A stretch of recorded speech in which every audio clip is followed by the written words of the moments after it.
Ce bâtiment, c'est du jazz, c'est pas un concerto. Il n'y a pas des partitions, on n'a pas pu faire des plans comme on le fait dans un bâtiment complètement programmé. On a cadré les choses, on a des plans d'ensemble pour comprendre le fonctionnement.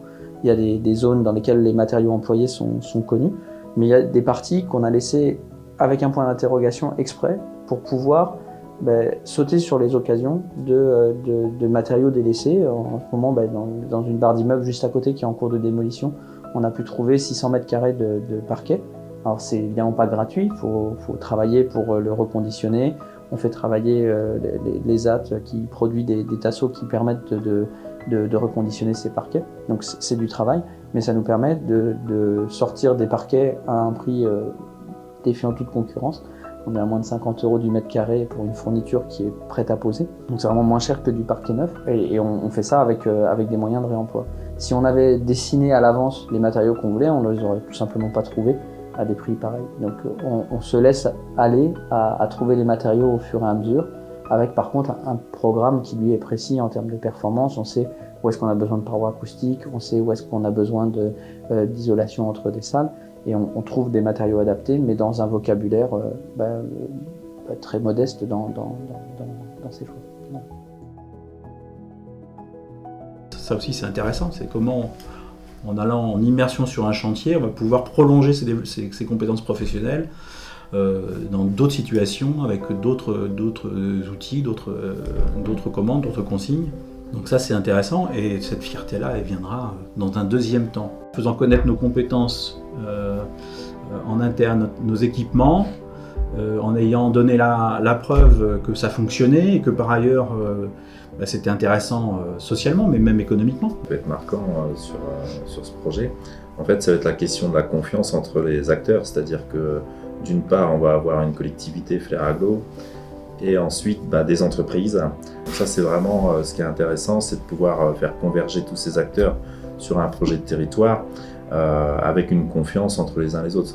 Il y a une fluidité et puis un rapport qui permet de s'affranchir de certaines parfois difficultés qu'on peut avoir dans certains projets, la question du temps notamment ou la question de l'accompagnement.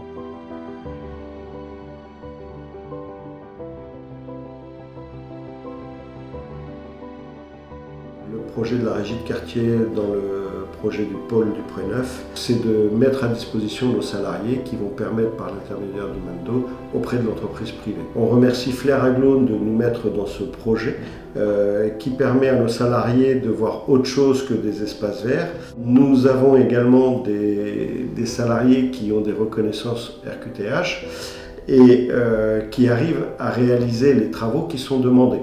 Mais il ne faut pas les généraliser, il faut savoir qu'ils ont des compétences aussi et qu'il faut savoir les valoriser. C'est tout.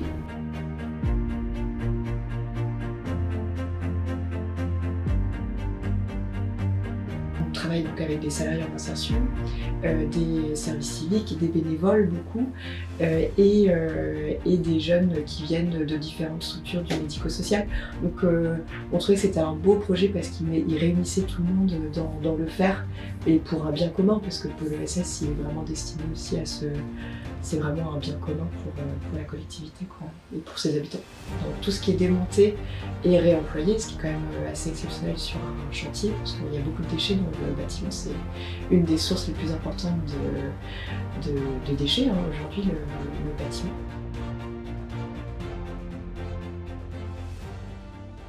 Donc c'est une équipe d'une dizaine de personnes qui ont une reconnaissance, qui travaillent au sein de l'atelier et on est là pour les accompagner. Ce qu'on a fabriqué nous, on a fabriqué une structure en bois qui va permettre de recueillir le parquet sur place dans les appartements.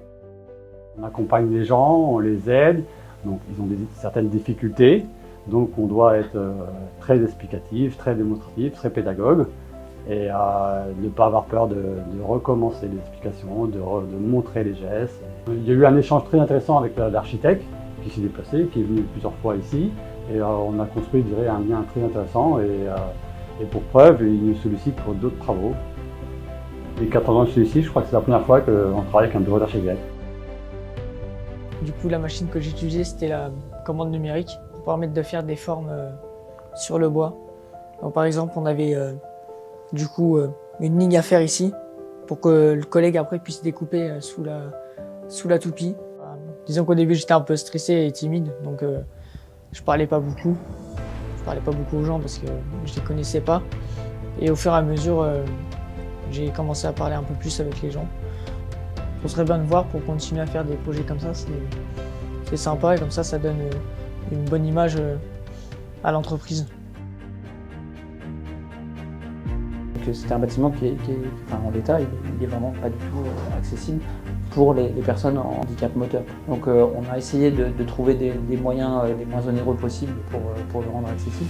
Et là quand même, on a investi dans un ascenseur qui va être au centre du bâtiment et qui fait partie des points concrets avec un nouvel escalier et une rampe accessible pour les personnes en fauteuil.